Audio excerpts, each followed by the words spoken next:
வணக்கம் நேயர்களே. ஃபீபாவின் இன்றைய காலை தியானத்திற்காக உங்களை அன்புடன் வரவேற்கிறேன். ஃபீபா நேயர்களுக்கு அன்பின் வாழ்த்துக்கள்.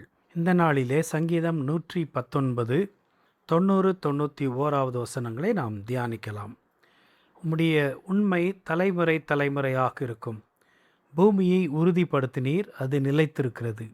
உம்முடைய பிரமாணங்களை நிறைவேற்றும்படி அவைகள் இந்நாள் வரைக்கும் நிற்கிறது.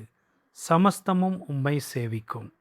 எனக்கு அன்பான ஃபீபா நேயர்களே, இந்த பகுதியிலே சமஸ்தமும் உம்மை சேவிக்கும் என்று சொல்லப்பட்ட ஒரு சொற்றொடரை நாம் வாசித்தோம். ஆம், இந்த உலகத்திலே அனைத்துமே தேவனுடைய சித்தத்தை நிறைவேற்றக்கூடியவைகளாய் இருக்கின்றன. ஒருவேளை அது எரிகிற ஒரு முட்செடியாக இருக்கலாம், அல்லது செங்கடலாக இருக்கலாம், யோர்தான் நதியாக இருக்கலாம், அல்லது காகமாக இருக்கலாம், மீனாக இருக்கலாம். இவ்வாறு எல்லாமே ஏதோ ஒரு விதத்தில் ஆண்டவர் சொல்லுகிற கட்டளையை நிறைவேற்ற ஆர்வமாய் இருக்கின்றன. அண்ட சராசரங்களும் அதனுடைய சரியான பாதையிலே இயங்கி கொண்டிருக்கிறது நாம் பார்க்கிறோம். எல்லாமே ஆண்டவருடைய வார்த்தையை கேட்டு அவருக்கு கீழ்ப்படிந்து அவர் சொற்படி நடக்கிறது. ஆனால் அவரால் படைக்கப்பட்ட மனிதன், அவரை போன்று வாழ வேண்டியவன், அவருடைய சாயலிலே உருவாக்கப்பட்ட அந்த மனிதன் அந்த சிருஷ்டிகரை தொழுது சேவியாமல் வாழ்கிறதை நாம் பார்க்கிறோம். அவருக்கு பயனுள்ளவனாக அவன் வாழ்வதில்லை என்பதை நாம் காண்கிறோம்.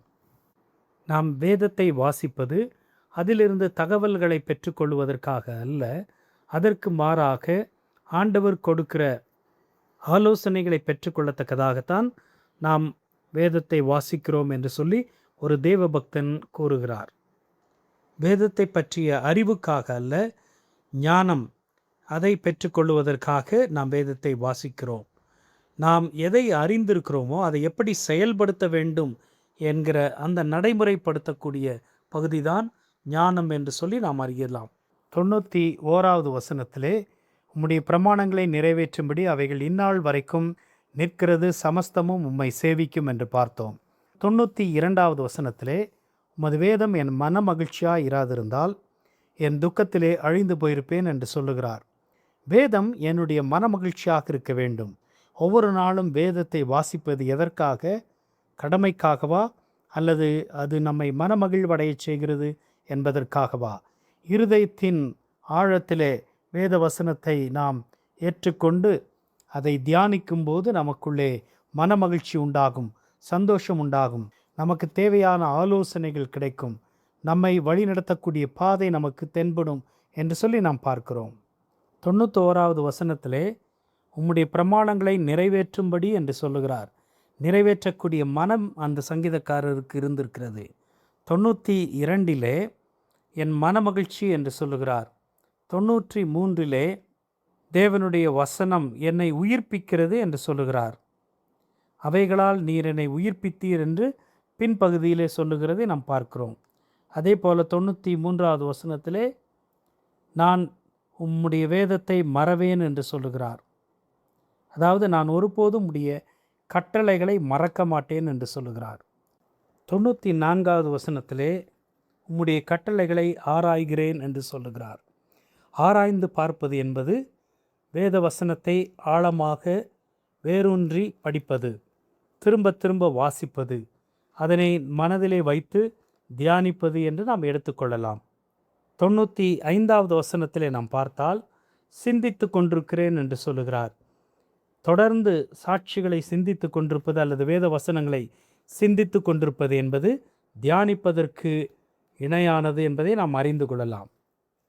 தேவனுடைய வார்த்தை அது மகா விஸ்தாரம் என்று சொல்லி 96 வசனத்திலே நாம் பார்க்கிறோம். அதற்கு எல்லைகள் இல்லை, அது மிக மிக பெரியது என்று நாம் பார்க்கிறோம்.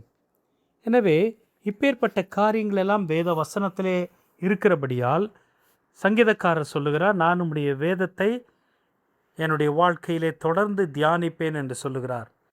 நாமும் கூட சங்கீதக்காரரை போல உமது வேதம் என் மனமகிழ்ச்சியாய் இராதிருந்தால் என் துக்கத்திலே அழிந்து போயிருப்பேன் என்று சொல்லக்கூடியவர்களாய் வேத வசனத்தை நம்முடைய உள்ளத்திலே வைத்து அதனுடைய ஆழ்ந்த கருத்துக்களை ஏற்றுக்கொண்டு அதை சிந்தித்து கொண்டே இருந்து தியானித்து அது உரைக்கிற வார்த்தைகளுக்கு கீழ்ப்படிந்து ஆண்டவருக்கு பிரியமாய் வாழ்ந்திட தேவன் நமக்கு அனுக்கிரகம் புரிவாராக. இன்றைய காலை தியானத்தில் பங்கேற்றமைக்காக நன்றி. உங்களது கருத்துக்களை பகிர்ந்து கொள்ளவோ மேலும் விவரங்கள் அறிந்து கொள்ளவோ 9458585042 என்ற எண்ணிற்கோ அல்லது info@fibaonline.org தொடர்பு கொள்ளவும். தேவன் தாமே உங்களை ஆசீர்வதிப்பாராக. ஆமேன்.